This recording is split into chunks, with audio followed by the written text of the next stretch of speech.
gì? Một cặp trời sinh. May mà không chơi BD.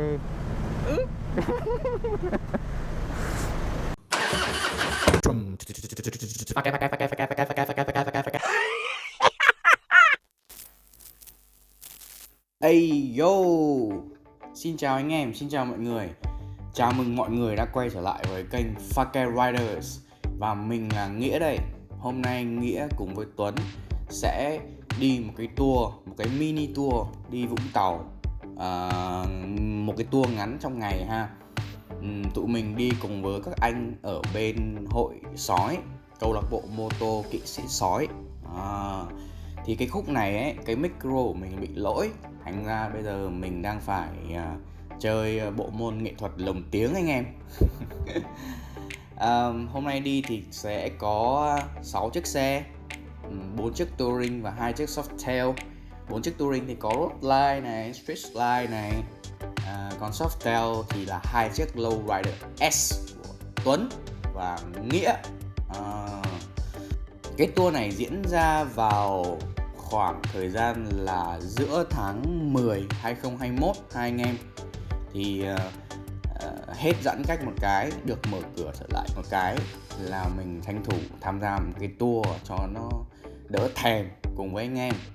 Mà sau đó đi tour về thì cũng gọi là lo đi cày kiếm tiền tiêu Tết, mấy tháng cuối năm. Thành ra là bây giờ mình mới có thời gian ngồi edit cái video này. Thì thực ra ấy, cái thời điểm này và cái thời điểm giữa tháng 10, tức là khi cái tour này diễn ra ấy, ở Vũng Tàu là nó giống nhau nha anh em.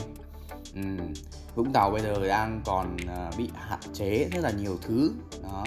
Thành ra là mình làm cái video này và muốn giới thiệu với anh em là thực trạng nha, thực tế bây giờ, thời điểm bây giờ đi Vũng Tàu thì nó sẽ như thế nào, nó có những cái hạn chế nào.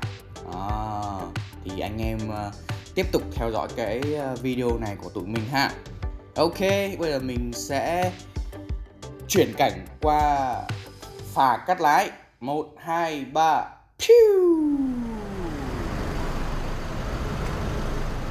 Xe Tuấn gắn nhiều đồ chơi quá, bít bùng thôi. Này, full all-in này. Cái này là Daytona báo vôn đúng không? Báo vôn. Nó có 2 chế độ. Khi mà bình thường á thì nó là đèn màu trắng, còn khi mà hết bình á nó sẽ đổi thành đèn màu đỏ. Ồ, ok. Xong rồi nắp carbon này. Carbon. Fairing FXA. Cài số chưa? Em cài rồi. Chống đổ, dây tăng áp.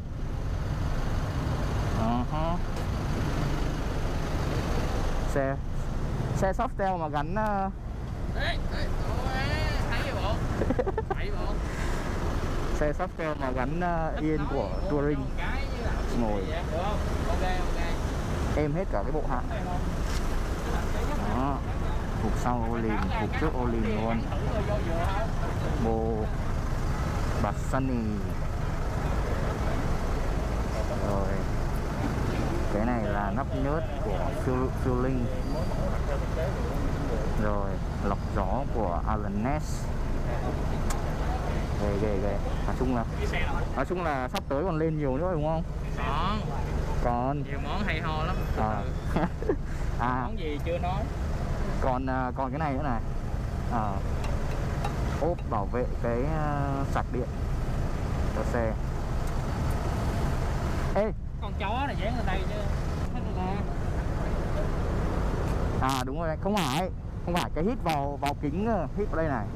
Hít vô kính nó bằng cái này, cái ba em này dán cứng ngắc nhưng mà Tuấn nó sót lắm, dán mấy cái này nó sót lắm, chỉ có hít vào nó, lúc nào thích thì gỡ ra được. Hay sót của lắm. Sót của đâu, nếu mà sót của nó giữ vợ nó kỹ lắm, nó mới đợi vợ nó vậy đâu.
21 thì đường rất là rộng, mỗi một bên như này thì đến 1, 2, 3, 4 lane lận.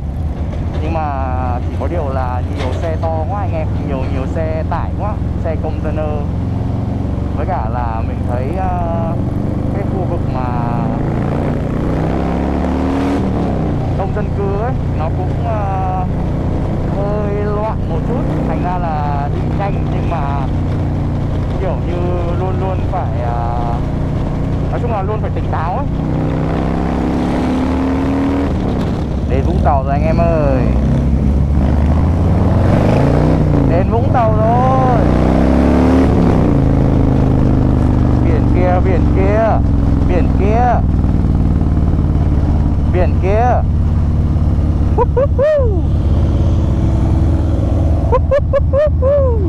Mình hơi kích động tí. Sau 4 tháng thì cuối cùng cũng được thỏa mong ước. Đi một cái tour nhìn thấy biển, có gió có nắng, nhưng mà thiếu vắng đồ ăn anh em. Có nghĩa là bây giờ vẫn đang trong thời gian mà dịch bệnh ấy, thành ra là gần như là quán xá, nhà hàng người ta đóng cửa hết. Thì anh em đang đi tìm chỗ để uống nước, nghỉ ngơi. Nhưng mà không sao, nói chung là ăn uống khó khăn một tí, nhưng mà được nhìn thấy biển như này là vui lắm rồi. Cách đây 4 tháng thì đây là gọi là một ước mơ xa xỉ. Thì bây giờ tụi mình đã đạt được ước mơ rồi. Yeah.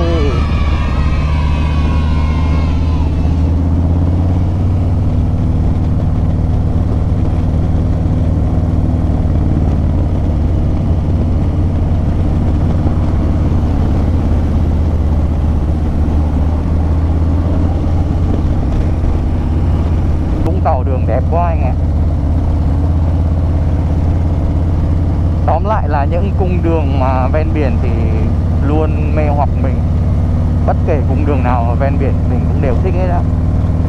Từ miền Trung như là Đà Nẵng, rồi Nha Trang, rồi vào tới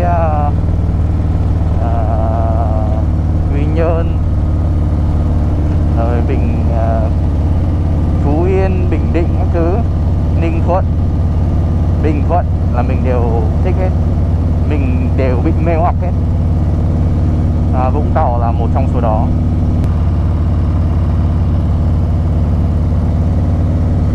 Nhưng mà có một điều mà làm mình cảm thấy hơi buồn một tí, đó là quán xá rồi các cái hộ kinh doanh ấy, người ta không có được mở cửa, người ta không được làm ấy, thì cũng rất là tội nghiệp ha. Thật sự rất là tội nghiệp. Mình có hai cái thái cực rất là rõ ràng.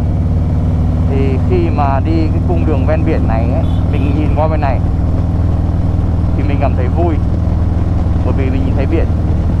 Còn mình nhìn qua bên này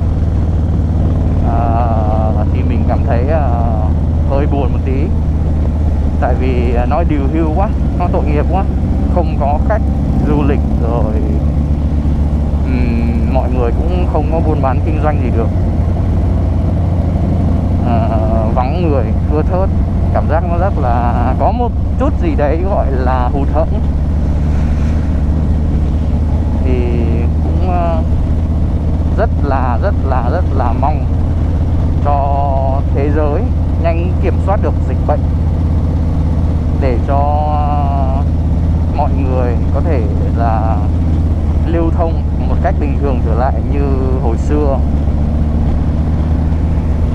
Thì tới lúc đó chắc chắn là sẽ rất là vui ha. Cực kỳ mong luôn là cái con virus củ lộn này má nhanh cút đi. Hơi gai cú tí, sorry anh em.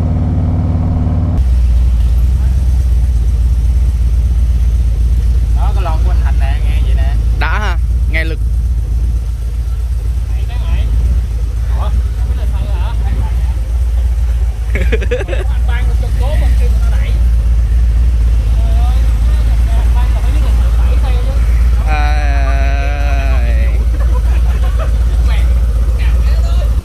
quả của việc kiên nhẫn kiên trì sau 4 tháng thì cũng đã nhìn thấy biển rồi. Về với biển mà không tắm biển là có lỗi với thiên nhiên.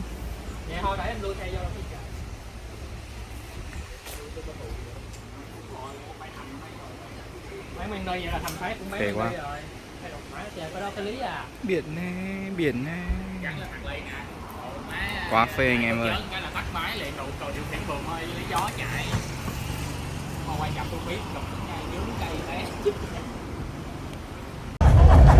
Rồi, sau một hồi lòng vòng đi tìm quán ăn trưa ở Vũng Tàu thì kết quả là thất bại anh em. Bây giờ người ta vẫn chưa cho mở cửa ấy, người ta chỉ bán mang đi thôi, thành ra là chớ cho ngồi ăn tại chỗ, thành ra là anh em không tìm được chỗ cho bữa trưa này. Và kế hoạch là bây giờ lại phi thẳng về Đồng Nai. Phi thẳng về Đồng Nai để ăn trưa. Nói chung là một pha gọi là ăn trưa hơi cồng kềnh một tí, nhưng mà biết sao giờ, dịch bệnh mà chịu thôi. Mình cũng ủng hộ cái việc đó. Nếu như mà cảm thấy chưa an toàn thì tốt nhất là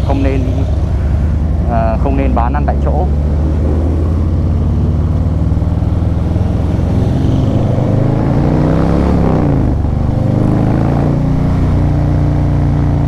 Rồi bây giờ đua về Đồng Nai ăn gà, hình như là thế.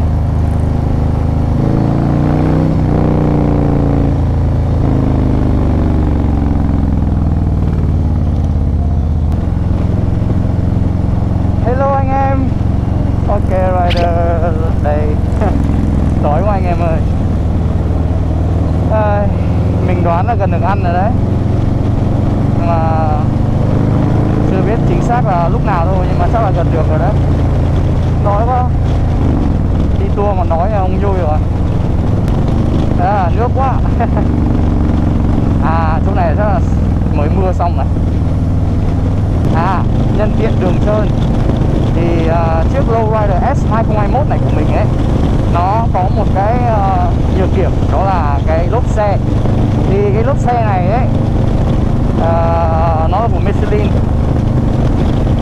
tức là lốp xe zin của chiếc này luôn là của hãng Michelin gì đó. Thì khi mà trời nắng nha, đường khô ráo sạch thì chạy rất là ngon, cực kỳ ngon, ôm cua chắc nịch. Nhưng mà khi trời mưa, nói chung là đường chỉ cần ướt một tí thôi là có vấn đề. Thì là nó rất là trơn anh em, cực kỳ trơn luôn. Thành là đi chiếc xe này mà đi trời mưa hoặc là đường ướt, đường trơn ấy, mình không dám chạy nhanh. Mà nhiều khi ấy mình cũng gọi là lên số cao một tí, số 3 và 4, xong là mình cứ để thế mình đi thôi. Mình hạn chế vượt xe, hạn chế tăng ga đột ngột đấy, bởi vì mình rất là sợ xoáy bánh. Bởi vì thực tế là mình trải nghiệm rồi, thì cái bánh này lúc trời mưa mà mình xoắn ga ấy, nó rất dễ trơn và mình bị rồi, mình dính rồi. Thành ra là mình rất là sợ. Thì cái lốp xe này ấy, nó có một cái nhược điểm nho nhỏ như thế ha. Rẽ vào đường này là chắc sắp được ăn rồi nè. Yeah.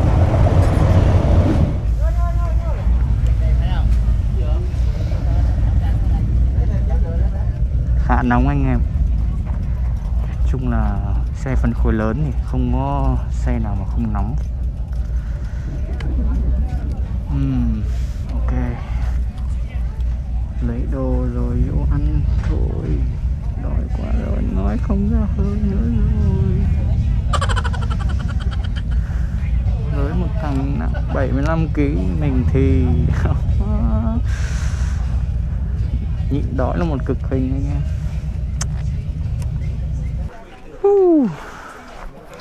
Mỗi người một góc. Xe. Ngày già mất gói 3 tỷ. Gì hả? Hả? Gì? Đi rửa xe.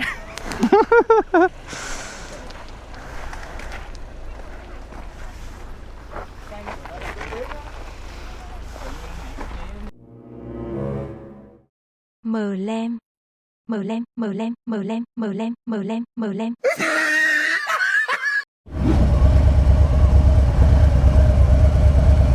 Ăn no rồi anh em. Bây giờ đi về Sài Gòn.